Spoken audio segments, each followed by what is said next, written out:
Perkenalkan, nama saya Robert Koprat As, kelas manajemen A1 pagi, NIM 191041 nama 860, dosen pengampu Pak Adi Mursalin.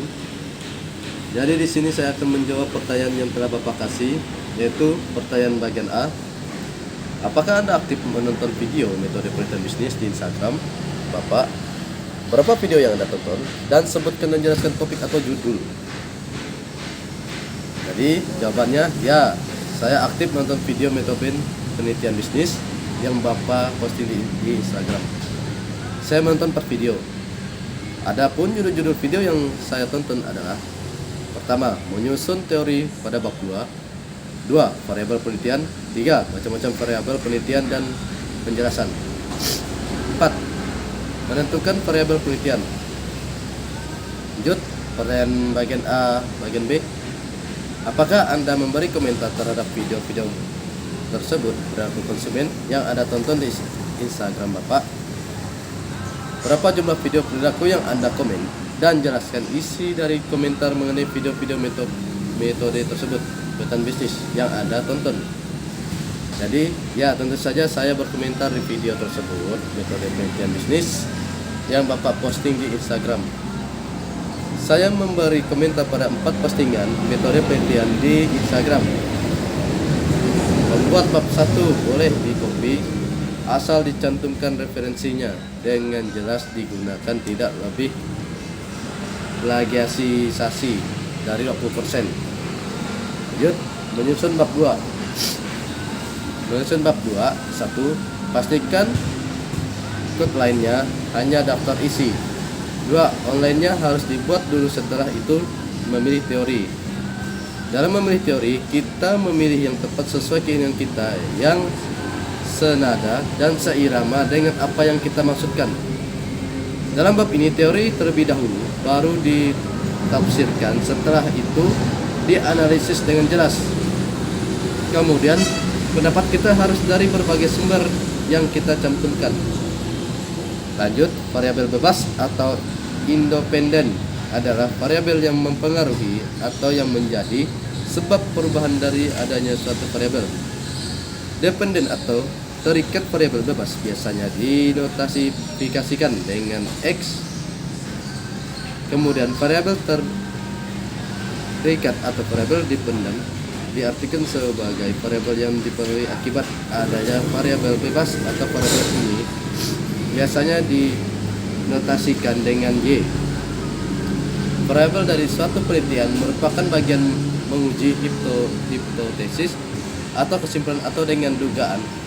Sementara artinya menguji kecocokan antara teori dan fakta empiris yang ada di dalam dunia nyata, dan merupakan pengelompokan secara legis dari 2 atau lebih suatu atribut dari objek yang diteliti.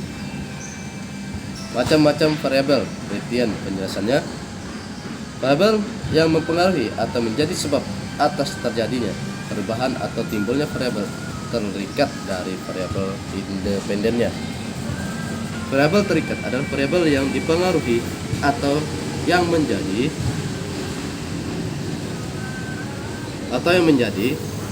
akibat karena adanya variabel bebas. Variabel moderator adalah sebuah akibat karena adanya variabel bebas ini. Tipe khusus variabel untuk menentukan apakah ia mempengaruhi hubungan antara variabel bebas primer dan terikat. Variabel terikat, hubungan antara variabel bebas ini juga variabel yang dipengaruhi atau yang menjadi akibat karena adanya variabel yang menentukan apakah ia dipengaruhi oleh hubungan antara variabel bebas primer dan variabel terikat. Variabel intervening adalah uraian tentang variabel-variabel yang konkret. Variabel diskrit adalah variabel yang hanya dapat dikategorikan atas 2 kutub yang berlawanan, yakni iya dan tidak. Lanjut, menentukan variabel penelitian.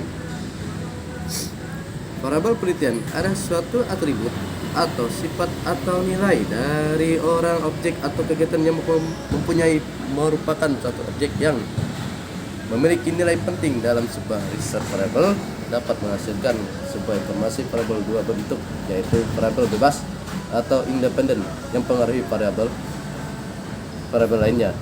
Variabel independen, variabel yang dipengaruhi oleh orang lain. Lanjut bagian A, pertanyaan C. Manfaat apa yang Anda dapat peroleh dari menonton video-video metode penelitian bisnis di Instagram Bapak dan memberikan komentar terhadap semua video metode penelitian bisnis yang Anda tonton. Jadi dapatnya manfaatnya yang saya peroleh dari menonton video metode penelitian di Instagram Bapak. 1. Mengetahui jenis-jenis variabel. 2. Mengetahui macam-macam variabel dan penjelasannya. 3. Mengetahui jenis variabel penelitian dalam penulisan skripsi. 4. Mengetahui cara menyusun teori pada bab 2. Lanjut pertanyaan bagian B nomor 1. Jelaskan bagaimana cara menentukan judul dan bagaimana cara merumuskan judul yang baik. 1. Tentukan permasalahan. 2. Tentukan ruang lingkup pembahasan. 3. Gali informasi dari berbagai penelitian sejenis. 4. Buat judul dengan kata-kata sederhana, lugas namun spesifik, perbanyak referensi. 6. Pilih judul yang relevan dengan bidang keilmuan Anda. 7. Jangan terlalu perspektif. Lanjut pertanyaan nomor 2. Apakah yang dimaksud dengan latar belakang penelitian? Mengapa latar belakang penelitian penting dalam suatu penelitian? Latar belakang yang dimaksudkan untuk menjelaskan alasan mengapa masalah dalam penelitian ingin diteliti. Pentingnya permasalahan dan pendekatan yang digunakan untuk menyelesaikan masalah tersebut, baik dari sisi teoritis dan praktis. Lanjut bagian 2, pertanyaan nomor 3. Cara merumuskan masalah yang contoh. 1. Identifikasi area penelitian yang luas. 2. Bagilah area yang luas menjadi sub area. 3. Pilih sub bidang. 4. Rumuskan pertanyaan penelitian. 5. Tetapkan tujuan penelitian.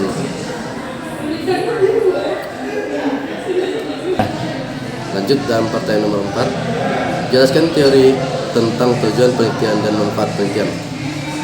Teori tujuan penelitian. Definisikan tujuan penelitian menurut situs Epic Insight. Tujuan penelitian adalah tujuan keseluruhan dari yang dilakukannya penelitian. Tujuan penelitian ini bisa menambah pengetahuan. Dan manfaatnya. Manfaat ini banyak memahami bahwa manfaat penelitian biasanya disusun dengan panjang lebar, sama halnya seperti menyusun latar belakang masalah. Akan tetapi ternyata manfaat penelitian tidak sepanjang latar belakang masalah, akan tetapi juga tidak lebih pendek dari rumusan masalah. Manfaatnya di sini, di penelitian yang didesain di atas, maka diperlukan diketahui bahwa penulisan dan pembuatan manfaat penelitian ini adalah penting dan harus ditulis dengan sebaik-baiknya oleh pembaca yang manfaat tersebut benar-benar memiliki kontribusi baik untuk pribadi maupun di bidang atau studi tertentu. Sekian jawaban yang saya berikan untuk menjawab pertanyaan yang dari Bapak Adi Musalim. Saya ucapkan terima kasih.